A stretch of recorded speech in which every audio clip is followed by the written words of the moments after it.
பெருமை உடையவர் ஆற்றுவார் ஆற்றின் அருமை உடைய செயல். எத்தனை நெருக்கடி வந்தாலும் பிறர் செய்வதற்கரிய செயல்களை உரிய வழிகளில் செய்து முடிப்பவர் பெருமை உடையவர். அரசினர் தனி தீர்மானம். மாண்புமிகு முதலமைச்சர் அவர்கள்.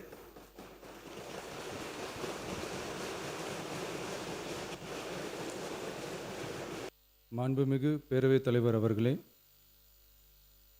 நம்மளோட குடும்பத்தில் இருக்கிற, நம்மளோட வீட்டில் இருக்கிற நம்ம பாட்டியை, நம்ம அம்மாவை, நம்ம அக்காவை, நம்ம தங்கச்சியை பற்றின ஒரு தீர்மானம்.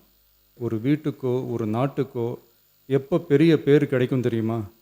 அந்த வீட்டு பெண்கள் தனிப்பட்ட முறையில் சமூகத்தில் உயர்ந்தாதான் பெரிய பேர் ஒட்டுமொத்த சமூகத்துக்கே கிடைக்கும். நம்ம தமிழ்நாட்டு மண்ணில் சங்க காலத்தில் இருந்த அன்றைக்கும் சரி இன்றைக்கும் சரி மிகப்பெரிய அடையாளமாக இருக்கிற பெண் ஆளுமைகள் நிறைய பேர் இருக்காங்க. சுதந்திர போராட்டத்தில் இருந்து சமூக நீதி போராட்டம் வரைக்கும் கலந்துக்கிட்டவங்க தான் நம்ம தமிழ்நாட்டு பெண்கள். அப்படிப்பட்ட நம்ம வீட்டு பெண்களுக்கு அரசியல்லையும் முன்னேற வழிவகை செய்யணும். அதுக்கு உரிய இடஒதுக்கீடு வழங்கணும். மாண்புமிகு பேரவைத் தலைவர் அவர்களே, நம்ம நாட்டோட மக்கள் தொகையில் ஏறக்குறைய பாதி பேர் பெண்கள் தான். அதனால் அனைத்து நிலைகள்லேயும் பெண்களுக்கு சம அந்தஸ்து வழங்கப்படணும். அரசியலமைப்பு சட்டமும் அவங்களுக்கு சமத்துவ உரிமையை வழங்கித்தானே இருக்குது. நம்ம தமிழ்நாட்டை எடுத்துக்கிட்டாலும் ஆண்களை விட பெண்கள் தான் அதிகம். ஓட்டு சதவீதத்தில் கூட அவங்க தான் அதிகம். ஆனால் அவங்களுக்கான அரசியல் இடம்னு பார்த்தா 2021 சட்டசபையில் 12 பெண்கள் இருந்தாங்க. இப்போது இந்த 2026 சட்டசபையில் 23 பெண்கள் இருக்கிறாங்க. மாண்புமிகு பேரவைத் தலைவர் அவர்களே, ஒன்றிய அரசு 2023ஆம் ஆண்டு மக்களவை, அனைத்து மாநில சட்டமன்றங்கள் மற்றும் டெல்லி யூனியன் பிரதேச சட்டமன்றத்தில் பெண்களுக்கென 1/3 தொகுதி ஒதுக்கீட்டை கட்டாயமாக்கி 106வது அரசியல் சாசன திருத்த சட்டத்தினை 2023 செப்டம்பர் 28 நிறைவேற்றி 2026 ஏப்ரல் 16 முதல் நடைமுறைக்கு வந்துள்ளது. இருப்பினும் மேற்படி தொகுதி ஒதுக்கீடானது மக்கள் தொகை கணக்கெடுப்பு மற்றும் அதை தொடர்ந்து நடக்கும் தொகுதி மறுவரையறை பணிகளுக்கு பிறகுதான் முழுமையாக நடைமுறைக்கு வரும் என்று தெரிவிக்கப்பட்டுள்ளது. மக்கள் தொகை கணக்கெடுப்பு மற்றும் தொகுதி மறுசீரமைப்புடன் பெண்களுக்கான தொகுதி ஒதுக்கீட்டை இணைப்பதால் அதனை நடைமுறைப்படுத்த மேலும் பல ஆண்டுகள் காலதாமதம் ஆகலாம். மகளிருக்கான தொகுதி ஒதுக்கீட்டை மக்கள் தொகை கணக்கெடுப்பு மற்றும் தொகுதி மறுவரையுடன் இணைத்து அதனை ஒத்திவைக்கக்கூடாது. மேற்படி தொகுதி ஒதுக்கீட்டை விரைந்து நடைமுறைப்படுத்துவதற்கு உரிய நடவடிக்கைகள் எடுக்கப்பட வேண்டும் என தமிழ்நாடு அரசு ஒன்றிய அரசை வலியுறுத்துகிறது. உள்ளாட்சியில் பெண்களுக்கு 50% இடஒதுக்கீடு கொடுத்ததும் இன்னைக்கு ஆயிரக்கணக்கான பெண்கள் மக்கள் பிரதிநிதிகளாக மாறியிருக்காங்க. மாண்புமிகு பேரவைத் தலைவர் அவர்களே, இன்று இந்த பேரவையின் வாயிலாக பெண்களுக்கான 33% இடஒதுக்கீட்டை இனியும் தாமதிக்காமல் நடைமுறைப்படுத்த வேண்டும் என்று ஒன்றிய அரசை வலியுறுத்துகிறோம். இது பெண்களுக்கான சலுகை இல்லை, இது அவர்களுடைய ஜனநாயக உரிமை. இது ஒருவருக்கான வெற்றி அல்ல, இது இந்திய ஜனநாயகத்தின் வெற்றி. ஒரு பெண் அதிகாரம் பெறும்போது ஒரு குடும்பம் உயர்கிறது. ஆயிரக்கணக்கான பெண்கள் அதிகாரம் பெறும்போது ஒரு நாடே உயர்கிறது. மக்கள் தொகை கணக்கெடுப்பு மற்றும் தொகுதி மறுசீரமைப்புடன் பெண்களுக்கான தொகுதி ஒதுக்கீட்டை இணைப்பதால் ஏற்படும் காலதாமதத்தின் காரணமாக பெண்களுக்கான தொகுதி ஒதுக்கீட்டை ஒத்திவைக்கக்கூடாது என்றும் அதை விரைவாக அமல்படுத்த தகுந்த அரசியலமைப்பு மற்றும் சட்டப்பூர்வ நடவடிக்கைகள் எடுக்கப்பட வேண்டும் என்றும் தமிழ்நாடு அரசு ஒன்றிய அரசை வலியுறுத்துகிறது.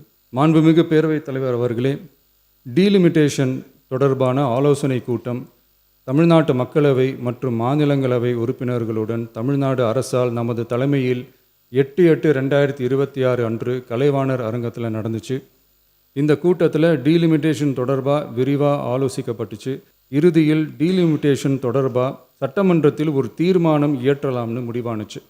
1976ஆம் ஆண்டு 42வது அரசியலமைப்பு சட்ட திருத்தப்படி மக்கள் தொகையை சிறப்பாக கட்டுப்படுத்தும் மாநிலங்களுக்கு டீலிமிட்டேஷன் காரணமாக மக்களவை உறுப்பினர் எண்ணிக்கையில் எந்தவித பாதிப்பும் ஏற்படக்கூடாது என்பதற்காக அடுத்த 25 வருஷத்துக்கு 1971ஆம் ஆண்டு சென்சஸ் படி பாராளுமன்ற உறுப்பினர்களின் எண்ணிக்கை வைக்கப்படும்னு சட்டம் இயற்றப்பட்டது. 84வது மற்றும் 87வது அரசியலமைப்பு சட்ட திருத்தம் 1971 சென்சஸ் படி மக்களவை தொகுதிகள் நிலைநிறுத்தப்பட்டன. இந்த திருத்தங்களோட நோக்கமே மக்கள் தொகை கட்டுப்பாட்டை செயல்படுத்திய மாநிலங்களின் உரிமைகளை பாதுகாக்கிறது தான். மாண்புமிகு பேரவைத் தலைவர் அவர்களே, அந்த 25 வருஷ லிமிட் இந்த 2026 முடியுது. இப்போ மீண்டும் ஒன்றிய அரசு மக்களவை உறுப்பினர்களின் எண்ணிக்கையை 50% அதிகரிக்க செய்து டீலிமிட்டேஷன் மசோதாவை அறிமுகப்படுத்த உத்தேசித்து இருப்பதா சில அரசியல் கட்சிகள் தெரிவிப்பதா கூறப்படுது. தற்போது அறிமுகப்படுத்தப்பட உள்ள மசோதா நிறைவேறினால் ஒவ்வொரு மாநிலத்துக்கும் தலா 50% மக்களவை உறுப்பினர்களின் எண்ணிக்கையை முதலில் அதிகரித்தாலும் அதனைத் தொடர்ந்து 2026 சென்சஸுக்கு பிறகு அரசியலமைப்பு பிரிவு ஆர்டிகல் 81(2)A அதன் கீழ் மாநிலத்தின் மக்கள் தொகையின் அடிப்படையில் தொகுதிகள் மறுசீரமைக்கப்படும். இப்படி செஞ்சால் தென் மாநிலங்களின் பாராளுமன்ற உறுப்பினர் எண்ணிக்கை வெகுவாக குறைய வாய்ப்பு இருக்குது.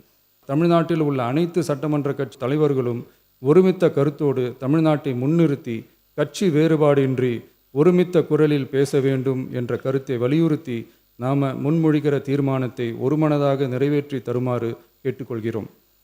தொகுதி மறுவரையறை மற்றும் மகளிர் இடஒதுக்கீடு அரசினர் தனி தீர்மானம்.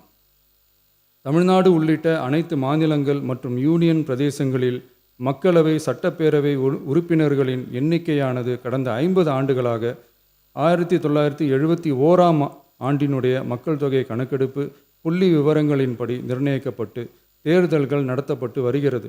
ஏப்ரல் 2026 பாராளுமன்றத்தில் கடந்த 50 ஆண்டு கால தொகுதி மறுவரையறை தடையை நீக்கவும் 2011ஆம் ஆண்டு மக்கள் தொகை கணக்கெடுப்பு அடிப்படையில் தொகுதி மறுவரையறை செய்திடவும் மக்களவை உறுப்பினர்களின் எண்ணிக்கையை 550 850 அதிகரிக்கவும் கொண்டுவரப்பட்ட அரசியலமைப்பு சட்ட திருத்த மசோதா தோல்வியடைந்தது. ஒன்றிய அரசு அளித்த உறுதியின்படி மக்கள் தொகை கட்டுப்பாட்டு திட்டங்களை சிறப்பாக செயல்படுத்தி நல்ல பொருளாதார வளர்ச்சி கண்டு நல்ல சுகாதாரம் மக்கள் நல திட்டங்களை மேற்கொண்டு வரும் எந்த ஒரு மாநிலமும் தொகுதி மறுவரையால் பாதிக்கப்படாமல் பார்த்து கொள்வது ஒன்றிய அரசின் தலையாய கடமையாகும்.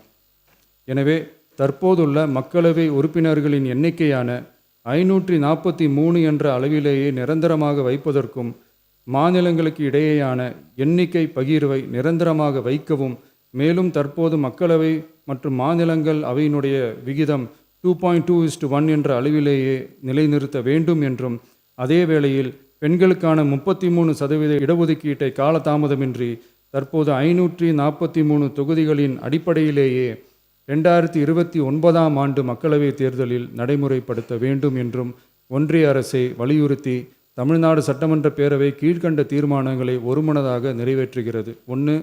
நாடாளுமன்ற மக்களவையின் மொத்த உறுப்பினர்களின் எண்ணிக்கையை 543 என்ற நிலையிலேயே நிரந்தரமாக்க வேண்டும். 2. தற்போதுள்ள மக்களவை உறுப்பினர்களின் இடங்களின் எண்ணிக்கையை மாநிலங்களுக்கிடையே, அதாவது விகிதாச்சார பிரதிநிதித்துவம் தற்போதுள்ள அளவிலேயே நிரந்தரமாக்க வேண்டும். 3. வரவிருக்கும் மக்களவை பொது தேர்தலிலும் அதன் பிறகு சட்டமன்ற பொது தேர்தல்களிலும் 1/3 தொகுதி ஒதுக்கீட்டு பலனை பெண்கள் பெறுவதை உறுதி செய்ய வேண்டும் என ஒன்றிய அரசை தமிழ்நாடு சட்டமன்ற பேரவை ஒருமனதாக வலியுறுத்துகிறது. அனைத்து கட்சிகளை சேர்ந்த மாண்புமிகு பேரவை உறுப்பினர்கள் இந்த தீர்மானத்தை ஒருமனதாக நிறைவேற்றி தர வேண்டும் என்று கேட்டுக்கொள்கிறோம். நன்றி. மாண்புமிகு முதலமைச்சர் அவர்களின் தீர்மானம் பேரவையின் முடிவுக்கு விடப்படுகிறது. ஏற்போர் ஆம் என்க, மறுப்போர் இல்லை என்க. ஏற்போரே அதிகம் என்று கருதுகிறேன். ஏற்போரே அதிகம். தீர்மானம் நிறைவேறியது. 2026-27 ஆண்டுக்கான திருத்திய நிதிநிலை அறிக்கை மற்றும் 2026-27 ஆண்டுக்கான வேளாண்மை திருத்திய நிதிநிலை அறிக்கை ஆகியவற்றின் மீதான பொது விவாதத்துக்குரிய பதில் உரை மாண்புமிகு நிதி திட்டம் மற்றும் வளர்ச்சித்துறை அமைச்சர் அவர்களின் பதில் உரை. மாண்புமிகு பேரவைத் தலைவர் அவர்களே, இப்பேரவையில் எழுப்பப்பட்ட கேள்வி, மாநிலத்தின் சொந்த வரி வருவாய் SOTR 2,29,579 கோடி ரூபாயிலிருந்து 2,26,870 கோடி ரூபாயாக ஏன் குறைக்கப்பட்டது என்பதாகும். வரி வருவாயில் சரிவு ஏற்பட்டிருந்தும் செலவினம் எவ்வாறு அதிகரித்து உள்ளது? மாண்புமிகு பேரவைத் தலைவர் அவர்களே, ஜூன் மாதத்தில் நாங்கள் வெளியிட்ட வெள்ளை அறிக்கையின் மீது இந்த மாண்புமிகு பேரவையின் கவனத்தை ஈர்க்க விரும்புகிறேன். கடந்த 2 நிதியாண்டுகளில் 2024-25 மற்றும் 2025 மற்றும் 2026 மாநிலத்தின் சொந்த வரி வருவாய் வளர்ச்சி 8% குறைவாக இருந்தது என்பது நாங்கள் தெளிவாக குறிப்பிட்டிருந்தோம். அதே சமயம் முந்தைய அரசு இடைக்கால வரவு செலவு திட்ட மதிப்பீடுகளில் 19% வளர்ச்சி விகிதத்தை கருதியிருந்தது. இந்த வளர்ச்சி விகிதம் அடைய முடியாது என்றும் வழக்கமான வணிக சூழலில் பிஸ்னஸ் ஆஸ் யூஷுவல் 12% மீதான மாடரேட் வளர்ச்சி மட்டும் சாத்தியம் என்றும் நாங்கள் ஏற்கனவே வெள்ளை அறிக்கையில் குறிப்பிட்டிருந்தோம்.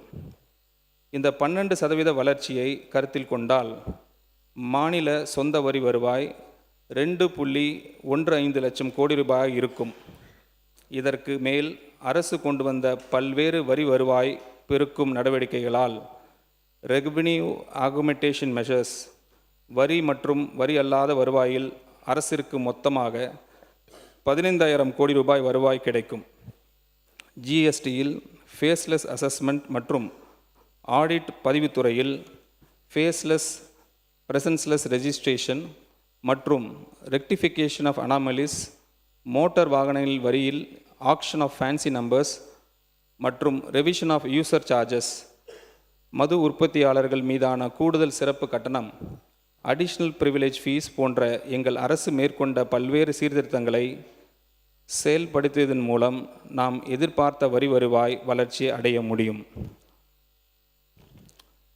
மாண்புமிகு பேரவைத் தலைவர் அவர்களே, இப்பேரவையில் எழுப்பப்பட்ட கேள்வி என்னவெனில், இந்த அரசு செலவினத்தை குறைப்பதாக கூறிக்கொண்டு 12,000 ரூபாய் அளவுக்கு செலவினம் 18,000 கோடி ரூபாய் அளவிற்கு மானியங்கள் மற்றும் நிதி மாற்றங்களை தலைப்பில் செலவினம் அதிகரித்து உள்ளது ஏன்? நமது அரசு ஒன்றிய அரசின் பிபி கிராம்ஜி திட்டத்தை செயல்படுத்துவதற்காக 12,643 கோடி ரூபாய் நிதி ஒதுக்கீடு செய்துள்ளது. மேலும் தமிழ்நாடு PDCL லாஸ் ஃபண்டிங்க்கு 5,000 கோடி ரூபாய், ஃபார்ம் லோன் வேவர்ஸுக்கு 5,932 கோடி ரூபாய், 200 யூனிட்டுக்கு நோ காஸ்ட் எலக்ட்ரிசிட்டிக்கு 1,545 கோடி ரூபாய் என மொத்தமாக மானியங்கள் மற்றும் நிதி மாற்றங்கள் தலைப்பின் கீழ் 18,000 கோடி ரூபாய் கூடுதல் ஒதுக்கீடு அளித்துள்ளது. 2026-27 8,504 கோடி ரூபாய், அதாவது உண்மை செலவை விட சுமார் 1,050 கோடி ரூபாய் மிகையானது. திருத்தப்பட்ட ஒதுக்கீடு 2026-27 8,374 கோடி ரூபாய். உண்மை செலவை ஆக்சுவல்ஸ் ஆஃப் 25-26 விட 920 கோடி ரூபாய் அதிகம். எனவே இது ஒதுக்கீடு குறைப்பு அல்ல, ஊதியம் உள்ளிட்ட உறுதியளிக்கப்பட்ட செலவினங்களுக்கான மிகைப்படுத்தப்பட்ட மதிப்பீட்டு சரி செய்யும் திருத்தமாகும். மாண்புமிகு பேரவைத் தலைவர் அவர்களே, இடைக்கால நிதிநிலை அறிக்கைக்கு திருத்த நிதிநிலை அறிக்கைக்கும் இடையே ஒதுக்கீடுகளை திருத்துவது தமிழ்நாட்டில் புதிதல்ல, மாறாக இது நடைமுறை முந்தைய அரசும் பின்பற்றியுள்ளது. மாண்புமிகு பேரவைத் தலைவர் அவர்களே, இப்பேரவையில் எழுப்பப்பட்ட கேள்வி இந்த அரசு வரவு செலவு திட்டத்தில் தான் அளித்த பல்வேறு வாக்குறுதிகளை நிறைவேற்றப்படவில்லை என்பதாகும். மாண்புமிகு பேரவைத் தலைவர் அவர்களே, இந்த அரசு அளித்த அனைத்து வாக்குறுதிகளையும் நிறைவேற்றும் என்ற நம்பிக்கை இந்த சபைக்கும் பொதுமக்களுக்கும் நான் மீண்டும் அளிக்க விரும்புகிறேன். இந்த நிதி ஆதாரங்கள் கிடைக்கப்பெற்றவுடன் அனைத்து வாக்குறுதிகளும் நிறைவேற்றப்படும். மாண்புமிகு பேரவைத் தலைவர் அவர்களே, இப்பேரவையில் எழுப்பப்பட்ட கேள்வி திட்டங்களின் அடிப்படை தன்மையில் எந்த மாற்றமும் இல்லாமல் அவற்றின் பெயர்கள் மட்டும் மாற்றப்பட்டுள்ளன என்பதாகும். இந்த அரசு முந்தைய அரசுகளின் எந்த திட்டத்தையும் வெறுமன நகல் எடுக்கவில்லை. மாறாக திட்டங்களையும் அவற்றின் பலன்களையும் மேம்படுத்த திடமான முயற்சிகளை மேற்கொண்டுள்ளது. உதாரணமாக, வெற்றி வீடு திட்டத்தின் கீழ் முந்தைய அரசு வழங்கிய 3.1 லட்சம் ரூபாயிலிருந்து வீடு ஒன்றுக்கான அலகு தொகை 5 லட்சம் ரூபாயாக உயர்த்தப்பட்டுள்ளது. மாண்புமிகு பேரவைத் தலைவர் அவர்களே, என் உரையை நிறைவு செய்வதற்கு முன்பாக என்னை இங்கு கொண்டு வந்து சேர்த்த மாண்புமிகு முதலமைச்சர் அவர்களுக்கு என் இதயத்தில் இருந்து நன்றியை தெரிவித்துக் கொள்கிறேன். மேலும் இந்த பேரவைக்கு தங்களுக்கு என் நன்றிகளை தெரிவித்துக் கொள்கிறேன். நன்றி, வணக்கம். மாண்புமிகு வேளாண்மை உழவர் நலத்துறை அமைச்சர் அவர்களின் பதில் உரை. மாண்புமிகு பேரவைத் தலைவர் அவர்களே, மாண்புமிகு முதலமைச்சர் அவர்கள் தலைமையிலான ஆட்சி பொறுப்பேற்று முதல் வேளாண்மை நிதிநிலை அறிக்கையை தாக்கல் செய்து அதன் மீது கடந்த 3 நாட்களாக உறுப்பினர்கள் விவாதம் செய்வதற்கு வாய்ப்பளித்து இன்று அந்த விவாதத்திற்கான பதிலுரையை வழங்க எனக்கு வாய்ப்பளித்த மாண்புமிகு பேரவைத் தலைவர் அவர்களுக்கும் நன்றியினையும் வணக்கத்தையும் தெரிவித்துக் கொண்டு எனது உரையை தொடங்குகிறேன். அரசியல் ஆட்சி முறை என்றால் அதற்கு நமக்கும் சம்மதம் எதுவுமில்லை என்று இருந்த இளைஞர்கள், பெண்கள் ஆகியோரை அரசியல் ஆட்சி முறை ஆகியவை நமக்கானது என்று திரும்பி பார்க்கும் வகையில் சிறப்பான ஆட்சியை கொடுத்து வருகிறார் நமது முதலமைச்சர். சுமார் 6000 கோடி ரூபாய் ஏழை எளிய விவசாயிகளின் கடனை தள்ளுபடி செய்து விவசாயிகளின் சுமைகளை குறைத்திருக்கிறார் நமது மாண்புமிகு முதலமைச்சர். 2026-27 ஆண்டிற்கான வேளாண்மை நிதிநிலை அறிக்கை தயாரிப்பதற்கு முன் தமிழகத்தின் அனைத்து பகுதிகளுக்கும் சென்று விவசாயிகளின் கருத்துக்களை அறிந்து வருமாறு அறிவுறுத்தினார்கள் மாண்புமிகு முதலமைச்சர் அவர்கள். அதன் அடிப்படையில் சேலம், தஞ்சாவூர், வேலூர், திருநெல்வேலி மற்றும் சென்னை ஆகிய இடங்களில் அருகிலுள்ள மாவட்ட விவசாயிகளையும் தொடர்புடைய பல்வேறு சங்கங்களின் பிரதிநிதிகளையும் ஒருங்கிணைத்து அவர்களது கருத்துகள், கோரிக்கைகள் பெறப்பட்டன. நான் நிதிநிதி அறிக்கையில் தெரிவித்திருந்தபடி ஏற்கனவே செயல்படுத்தப்பட்டு வரும் விவசாயிகளுக்கு பலனளிக்கும் திட்டங்கள் அப்படியே தொடரப்படுகின்றன. பருத்தி மறுமலர்ச்சி இயக்கம், காட்டுப்பன்றி சேத தடுப்பு திட்டத்தில் திரவ காட்டுப்பன்றி விரட்டி சீமை கருவேல மரங்களை அகற்றுதல், தமிழ்நாடு தளிர்க்கு இலைகள் திட்டம், சாமந்தி பூக்களின் பூக்கும் தருணத்தை சந்தை தேவைக்கேற்ப மாற்றுவதற்கு LED விளக்குகள், மா, கொய்யா போன்ற பல பயிர்களுக்கு பல உரைகள், வாழைக்கு குலை உரை, நன்னெறி வேளாண் நடைமுறைகளுக்கு கேப் கொண்டு நஞ்சிலா விளைபொருட்களை உற்பத்தி செய்வதற்கான திட்டம், நகரங்களில் எலி ஊட்டலை வலுப்படுத்துதல், தென்னை டானிக் வழங்குதல், வெற்றி வான்மகள் திட்டம் ட்ரோனோடு பயிற்சியும் உரிமமும் வழங்கப்படுகிறது. பாதுகாப்பான குறு வட்டங்களில் உள்ளன நீர்ப்பாசன வசதி இல்லாத விவசாயிகளின் நிலங்களில் ஆழ்துளை போர்வெல் அல்லது ஆழ் குழாய் கிணறுகள் டியூப்வெல் அமைத்தல், 50 ஒருங்கிணைந்த வேளாண் இயந்திர வாடகை வணிக மையங்கள், தமிழ்நாடு விவசாயிகளின் வருமான மேம்பாட்டு ஆணையம், உயிர்ம வேளாண் விளைபொருட்களை சந்தைப்படுத்த உரிய வசதியை ஏற்படுத்த வல்லுநரை கொண்ட தனிப்பிரிவு, புதிய உழவர் உற்பத்தியாளர் நிறுவனங்கள் ஃபார்மர் ப்ரொடியூசர் ஆர்கனைசேஷன் உருவாக்கி ஒவ்வொரு பங்குதாருக்கும் சம பங்கு மானியம் அளித்தல், விவசாயிகளுக்கும் வேளாண் தொழில் முனைவருக்கும் உழவர் உற்பத்தியாளர் நிறுவனங்களுக்கும் வழிகாட்ட வேளாண் வணிக வழிகாட்டு மையம், தக்காளி, வெங்காயம் ஆகியவற்றின் விலையினை நிலைப்படுத்த சந்தை இடையீட்டு திட்டம், விலை நிலைப்படுத்துதல் நிதி, வேளாண் நுண்ணறிவு மற்றும் சந்தை மகத்துவ மையம், இயற்கை வேளாண் விஞ்ஞானி நம்மாழ்வார் அவர்களின் பெயரில் உயிர்ம வேளாண்மை பட்டய படிப்பு கல்லூரி என புதிய திட்டங்களை அடுக்கிக் கொண்டே போகலாம். தமிழ்நாட்டின் வரலாற்றில் இல்லாத அளவிற்கு நெல் குவிண்டால் ஒன்றுக்கு சன்ன ரகத்திற்கு 289 ரூபாயும் சாதாரண ரகத்திற்கு 159 ரூபாயும் ஊக்கத்தொகை அறிவித்து நெல் விலையினை குவிண்டால் ஒன்றுக்கு 2750 ரூபாய் மற்றும் 2600 ரூபாயாக உயர்த்தியுள்ளார். மேலும் கரும்புக்கு மெட்ரிக் டன் ஒன்றிற்கு 709 ரூபாய் 50 காசுகள் ஊக்கத்தொகை அறிவித்து கரும்பு விலையினை 4000 ரூபாயை உயர்த்தி நெல் விவசாயிகள் வயிற்றில் பாலையும் கரும்பு விவசாயிகள் வயிற்றில் தேனையும் வார்த்துள்ளார் நம் தலைவர்.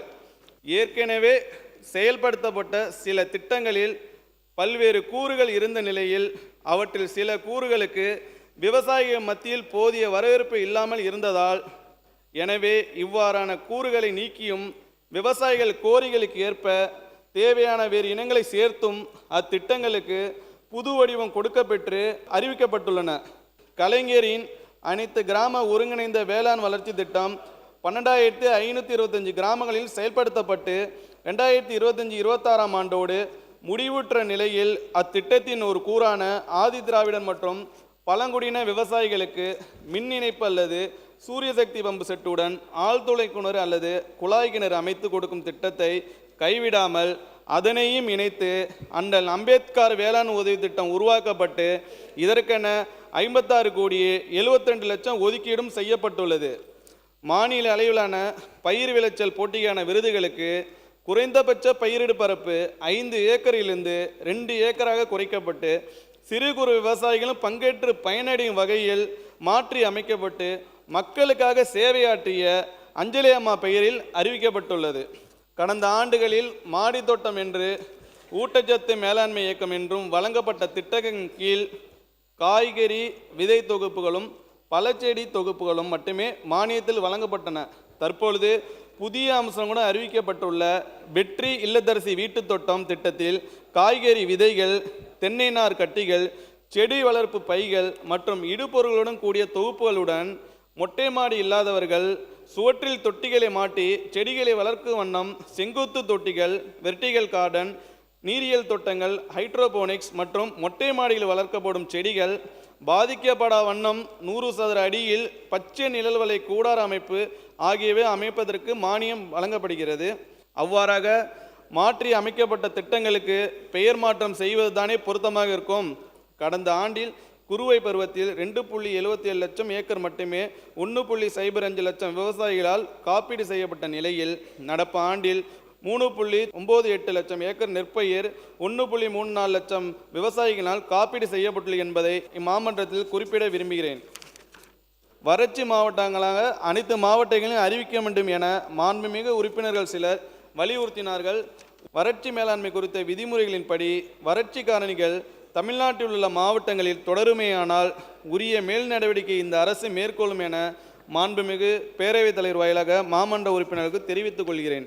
வேளாண்மை மேற்கொள்ளும் விவசாயிகள் ஏற்றுமதிக்கு ஏற்ற தரத்தில் சாகுபடி மேற்கொள்ளும் விவசாயிகள் உயர் தொழில்நுட்பங்கள் இயந்திரங்களை அதிக அளவில் பயன்படுத்தும் விவசாயிகள் மதிப்பு கூட்டுதலை மேற்கொள்ளும் விவசாயிகள் என அனைத்து தரப்பிலான விவசாயிகளும் தேவையான திட்டங்கள் அளிக்கப்பட்டுள்ளன. அதேபோல் தமிழ்நாட்டில் சாகுபடி செய்யப்படும் பெரும்பான்மையான பயிர்களின் பரப்பு உற்பத்தி மற்றும் உற்பத்தி திறனை ஊக்குவிக்கும் திட்டங்கள் அளிக்கப்பட்டு உரிய நிதி ஒதுக்கீடும் செய்யப்பட்டுள்ளது. அதன் விவரங்களை இந்த மாமன்றத்தில் விரிவாக தெரிவிப்பதில் மகிழ்ச்சி அடைகிறேன். முதன்மை பயிரான நெல்லுக்கென குறுவை தொகுப்பு திட்டம், சான்று நெல் விதை உற்பத்தி மானியம், விநியோக மானியம், உளுந்து துவரை, பச்சை பயிறு, காராமணி போன்ற பயிர் வகைகளுக்கு பயிர் வகைகளின் தண்ணீர் வைக்கான திட்டம், நிலக்கடலை, எள், சூரியகாந்தி போன்ற எண்ணெய் வித்துகளில் தண்ணீர் வைக்கான திட்டம், சிறு தானியங்களான சோளம், கம்பு, கேழ்வரகுக்கு தமிழ்நாடு சிறுதானிய இயக்கம், குறுந்தானியங்களான சாமை, திணை, வரகு, குதிரைவாளி, பனிவர்க்க போன்ற பரப்பினை இருமடங்காக தமிழ்நாடு குறுதானிய இயக்கம். முடிவாக திட்டங்களை உருவாக்குவதில் மட்டும் மாற்றத்தினை கொண்டு வந்தால் போதாது என்று எங்களுக்கும் தெரியும். அதனால்தான் திட்டங்களை கள ஆய்வில் செயல்படுத்துவதில் முற்றிலும் மாற்றங்களை கொண்டு வந்து என்பதை இங்கே தெரிவித்துக் கொள்கிறேன். இந்த வாய்ப்பினை எனக்கு வழங்கிய மாண்புமிகு முதலமைச்சர் அவர்களுக்கும் மாண்புமிகு பேரவைத் தலைவருக்கும் என் மனமார்ந்த நன்றியை தெரிவித்துக் கொள்கிறேன். நன்றி, வணக்கம். பேரவை இந்திய நிகழ்ச்சி இத்துடன் முடிவுற்றன. பேரவை மீண்டும் 17/8/2026 நாள் திங்கட்கிழமை காலை 9:30 மணிக்கு கூடும். வணக்கம்.